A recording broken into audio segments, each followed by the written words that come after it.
The air at Thule Air Base, Greenland, was a razor. It was a place of brutalist concrete structures, wind-scoured ice, and a profound, oppressive silence, broken only by the howl of the Arctic wind and the distant roar of a C-17 Globemaster. This was the edge of the world, a forgotten outpost where careers went to die and the sun was a seasonal rumor. In the cavernous, echoing space of Hangar 4, Zura al-Jamil was almost invisible. She moved with a quiet, deliberate grace, her small frame swallowed by a pair of grease-stained mechanics coveralls. A simple, dark gray beanie covered her hair. To the boisterous young airman who worked alongside her, she was a ghost, a charity case. The refugee. They knew the vague outlines of her story.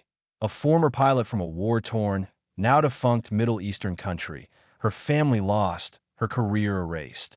She had been granted asylum and given this low-level position as a maintenance assistant, a quiet, unassuming woman who spoke little and worked with a meticulous precision that was both admirable and unnerving. They didn't mock her, not to her face, but the whispers followed her like static. She used to fly jets, they say.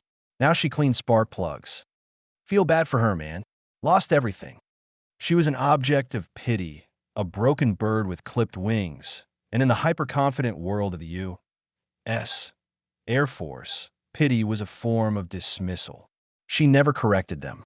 She never spoke of the anhedral wings of the Su-35 she used to command, or the feeling of pulling 9GS in a vertical climb, or the cold, mathematical beauty of a perfect bombing run.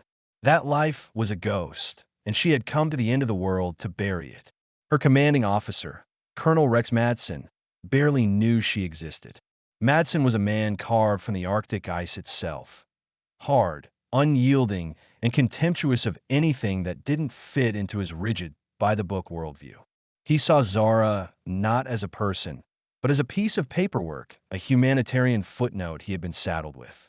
He had once seen her in the hangar, her hands moving with an almost surgical precision as she recalibrated a faulty gyroscope. He had watched for a moment, then scoffed to his XO. She's thorough, I'll give her that. But don't let her near anything critical.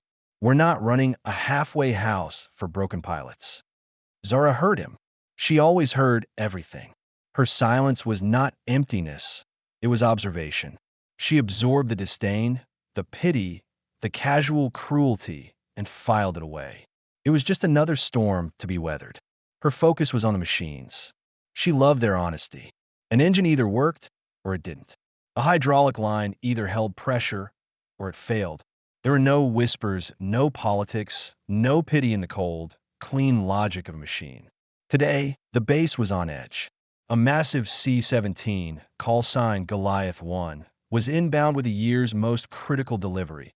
Replacement part for the base's early warning radar system, the very reason for Thule's existence. But a polar vortex, a monster of a storm, was descending on them, threatening to close the airfield for weeks. The plane had to land, and it had to land now.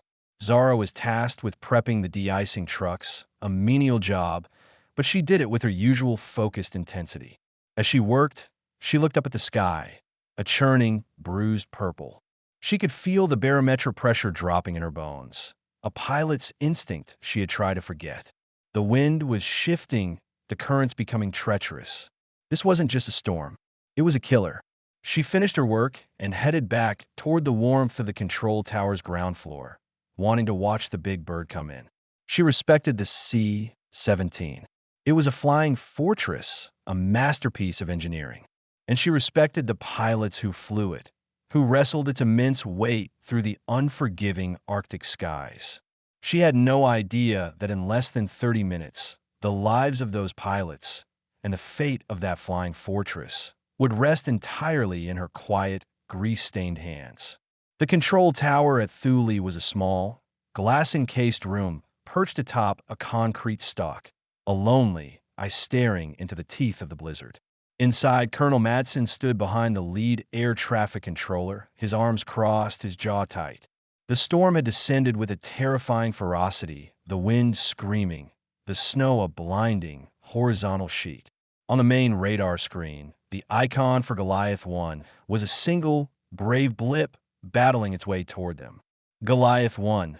This is Thule Tower, the controller said, his voice a calm counterpoint to the howling wind. Be advised, visibility is near zero. Winds are gusting at 70 knots from the north-northwest. The pilot's voice crackled back, steady and professional. We copy, Thule.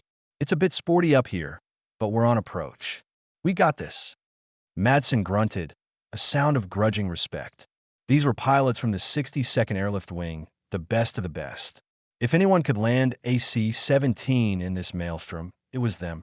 Zara stood on the ground floor, watching the storm through the thick, reinforced windows. She wasn't watching the snow. She was listening to the radio chatter being piped through the building speakers. She heard the pilot's confident tone, and a cold dread washed over her. He was too confident. He was underestimating the storm. Her own experience flying in these latitudes had taught her a brutal lesson. The Arctic doesn't just produce weather, it produces traps. The wind here didn't just blow, it lied. Sudden, violent downdrafts could drop a plane 1,000 feet in seconds. Then it happened.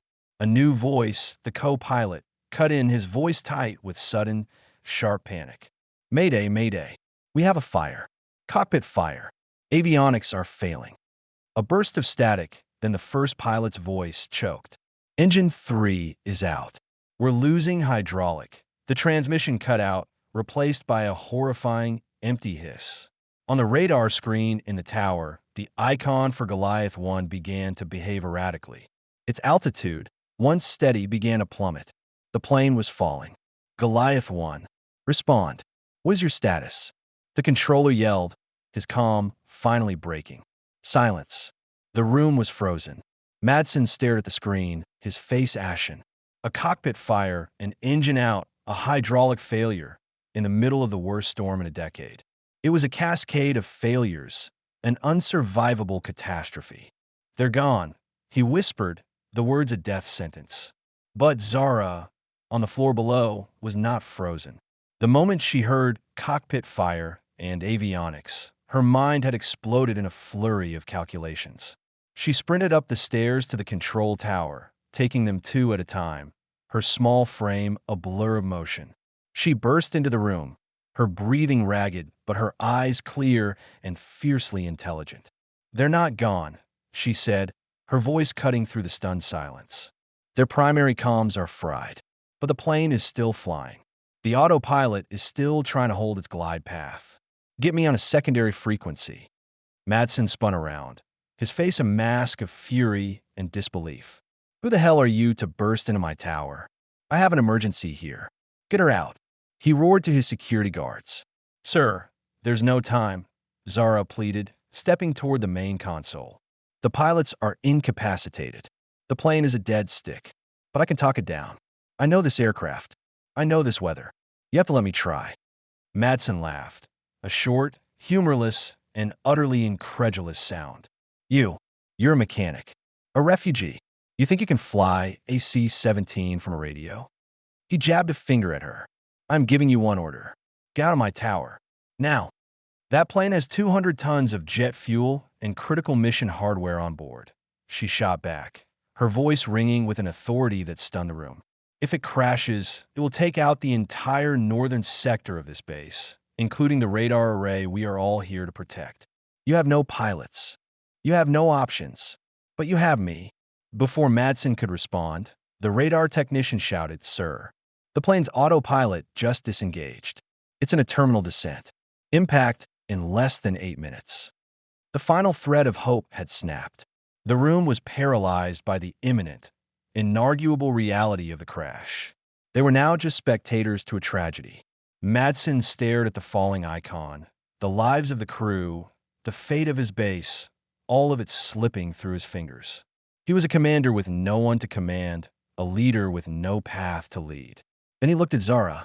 She was standing by the comms console, her expression not one of panic, but of intense, unwavering focus. She wasn't watching the screen anymore. She was watching him, and in her eyes, he saw something that defied all logic, certainty. In that moment of absolute despair, he made a choice. He bet against the rules, against his own judgment, against everything he believed in. and he bet on her. "Give her the headset," he said, his voice a low, defeated rasp. The controller, his hands trembling, handed the headset to the quiet refugee. The weight of the world had just settled on her shoulders. The headset felt both alien and intimately familiar in Zara's hands. She slipped it on, the cool plastic pressing against her skin. The world outside the tower, the roaring wind, the panicked shouts of the controllers, all of it faded away. There was only the static, the faint, desperate hiss of an open channel, a ghost in the storm. Goliath won. "This is Thule Tower," she said, her voice a stark contrast to the chaos around her. It was calm, measured, a blade of pure focus. "Do you copy?" For a heart-stopping moment, there was only static. Then a weak, choked voice came back. It was the co-pilot. "Copy. Thule. Captain's out. I can't." "Stay with me, Goliath," Zara said, her tone shifting, becoming a strange mix of instructor, surgeon, and priest. "My name is Zara. I'm going to get you on the ground. I need you to tell me what you see." "Smoke. Fire's out, but the panel. It's dead. Just backup displays." He coughed, his breathing ragged. "I'm on backup power," she confirmed, her own mind racing, visualizing the cockpit, the emergency procedures hardwired in her memory. "Your hydraulics will be sluggish. We're going to land this together. Look at your artificial horizon. What is your pitch and bank?" Colonel Madsen stood behind her, a silent, stunned observer. He was listening to a language he barely understood, a rapid-fire exchange of technical jargon that flowed from the quiet mechanic with an impossible fluency. She wasn't just talking. She was commanding. "Okay, son," Zara said, her voice softening slightly, sensing the young co-pilot's terror. "You're doing good. Now, I need you to pull back on the yoke. Gently. We need to arrest this descent. We're going to trade airspeed for altitude. The manual says to maintain speed in a stall condition." Madsen suddenly barked, his commander's instincts overriding his shock. "She's telling him to do the opposite." "He's not in a stall, Colonel," Zara shot back without turning around. "He's in an unpowered dive. The manual doesn't apply when the plane is a brick. I'm extending his glide." She was right. Madsen knew enough about aerodynamics to understand the terrifying, brilliant logic of what she was proposing. It was a high-risk gamble, but it was the only move they had. On her command, the co-pilot pulled back. The massive plane, which had been plummeting towards the ice, responded. Its nose lifted, its terrifying descent shallowed into a controlled, if steep, glide. In the tower, the radar technician let out a shaky breath. "Sir, she did it. The descent rate is stabilizing. She's flying the plane." Madsen stared at Zara's back, at the small, unassuming woman who was now in a life-or-death chess match with a hurricane and a crippled, 200-ton giant. He had dismissed her, belittled her, and in his arrogance, had almost let them all die. "Now for the hard part," Zara said, her voice all business again. "The landing gear. We have to assume the primary electronics are fried. You'll need to use the manual release. It's a T-handle by your right knee. You'll need to pump it. It's going to be hard, but you have to do it." "She's a mechanic's assistant," Madsen whispered to his XO. "How the hell does she know that?" But the co-pilot had found the handle. He began to pump, his grunts of exertion audible over the radio. "It's not working," he panted. "The pressure's not building." Zara closed her eyes for a second, her mind a library of schematics. "There's a secondary bypass valve, a small red lever behind the main panel. You need to pull it. It will divert the remaining hydraulic pressure to the gear. It's a one-shot deal. If it doesn't work." She didn't finish the sentence. She didn't need to. The silence from the cockpit was answer enough. Then, "I see it," the co-pilot said. "Pull it," Zara commanded.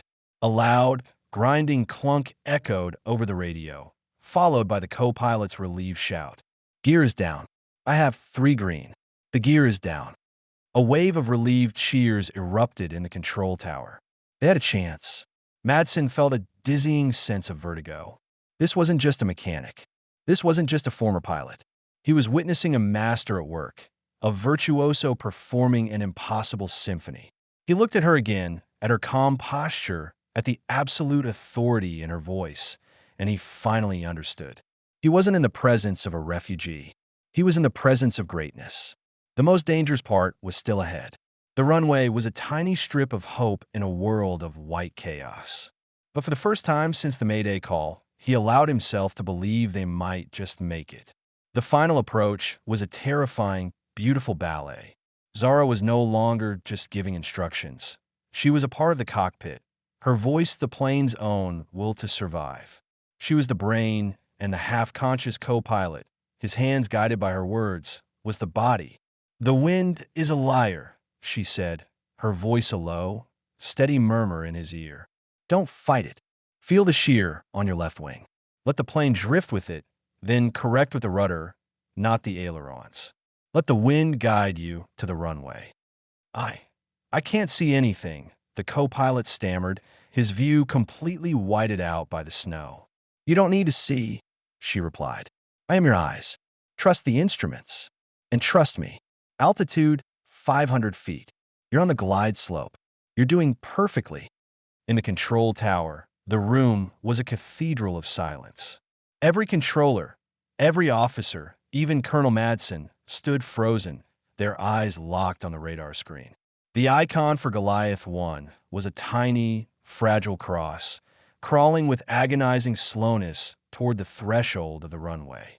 They were watching a miracle, and they were utterly powerless to affect it. 100 feet, Zara said, her voice as calm as a summer lake. "Easy now. Throttle is dead, so you can't flare with power. You're going to use your last bit of airspeed. At 20 feet, I want you to pull back on the yoke gently and hold it. The plane will settle itself." "It feels too fast," the co-pilot panted, the runway lights finally visible as a faint, blurry line through the swirling snow. "The speed is your friend," she assured him. "It's the only thing keeping your wings alive. 20 feet. Pull back. Now." The massive C-17, a wounded giant, seemed to float for a single, breathtaking second. Its nose lifted, its descent rate arrested. Then, with a shuddering, bone-jarring impact that shook the very foundations of the control tower, the main landing gear slammed onto the frozen runway. The plane bounced once hard, a terrifying leap back into the air, then crashed down again. A tire blew with a sound like a cannon shot. The left wing dipped, scraping the ice, sending a rooster tail of sparks and snow into the air. The plane was skidding, swerving violently, a 200-ton sled on a sheet of ice. "Rudder. Right rudder," Zara commanded. The co-pilot stomped on the pedal. The plane straightened, careening down the runway, shedding speed with agonizing slowness. It finally slid to a halt, sideways, less than 100 feet from the end of the runway, its one good wing pointing accusingly back at the storm it had just conquered. Silence. A profound, absolute silence. Then, the co-pilot's voice, a choked, sobbing whisper. "We're down. Oh my God, we're down." In the tower, the room erupted. Men and women were cheering, hugging, some openly weeping. They had just witnessed the impossible. Colonel Madsen didn't cheer. He slowly sank into a chair, his legs suddenly weak. He stared at Zara, who had taken off her headset and was leaning against the console, her eyes closed, her face pale but serene. The emergency crews were already racing toward the plane, their sirens a beautiful, triumphant song. The fire was out. The crew was alive. The base was safe. Madsen got to his feet and walked over to her. He didn't know what to say. "Thank you" felt too small. "I was wrong" felt too obvious.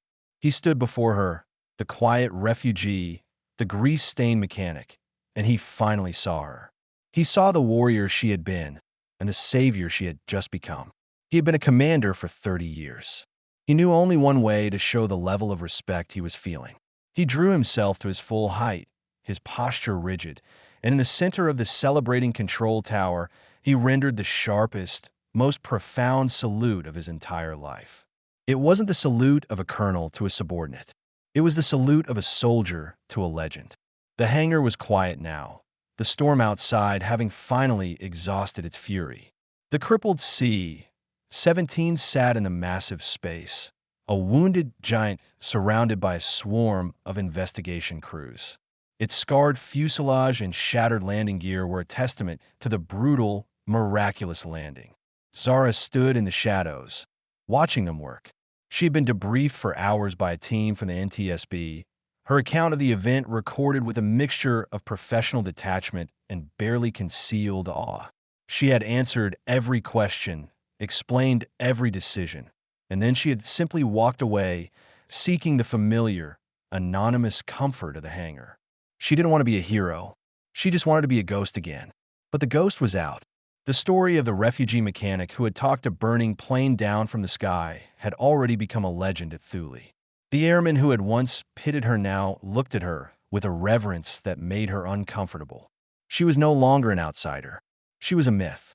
Colonel Madsen found her there, standing by the nose of the great plane. He wasn't in his formal uniform, just a simple flight jacket. He held 2 steaming mugs of coffee. "I was a young lieutenant during Desert Storm," he began, handing her a mug. He didn't wait for her to respond.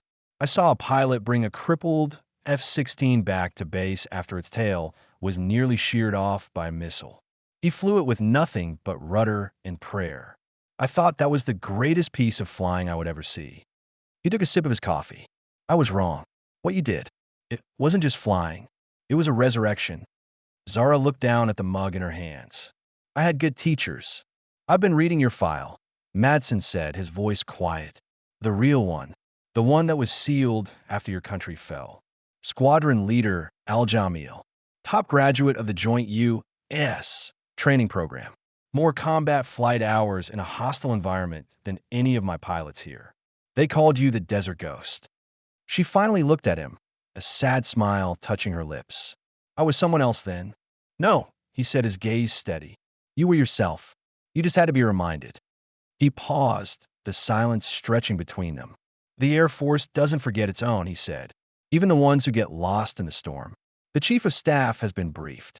They're offering you a commission, a direct transfer, a chance to fly for us." Zara stared at him, stunned. A commission, a chance to get back in the cockpit. It was the one thing she had never allowed herself to dream of again. "I'm not a citizen," she whispered. "That," Madsen said with a faint smile, "can be arranged. They're calling it the Thule exception. It seems saving a billion-dollar aircraft, and its crew has a way of speeding up the paperwork." For the first time since she had arrived at this frozen outpost, a genuine, unguarded tear traced a path through the grease on Zara's cheek. She had lost her country, her family, her name, but she had never lost who she was. "I'll have to think about it," she said, though her voice was thick with an emotion that was not doubt. A few weeks later, a ceremony was held in that same hangar. It wasn't a grand affair. Just the men and women of Thule Air Base gathered before the repaired C-17. Zara stood at the front, not in her mechanic's coveralls, but in the crisp, new dress blues of a captain in the United States Air Force. She had raised her right hand and taken an oath, not as a refugee seeking shelter, but as a warrior finding a new home. Colonel Madsen pinned the silver bars on her collar himself. "Welcome back to the sky, Captain," he said, his voice filled with a pride that was now earned. As she turned to face the cheering crowd, she saw them, the young airmen who had once dismissed her. They were in the front row, and they were saluting her with a respect that was absolute. She returned the salute, her hands steady, her gaze clear.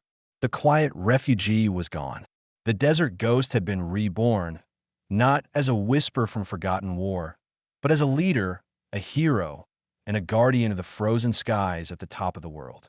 Her journey through the storm was over. Her new flight was just beginning.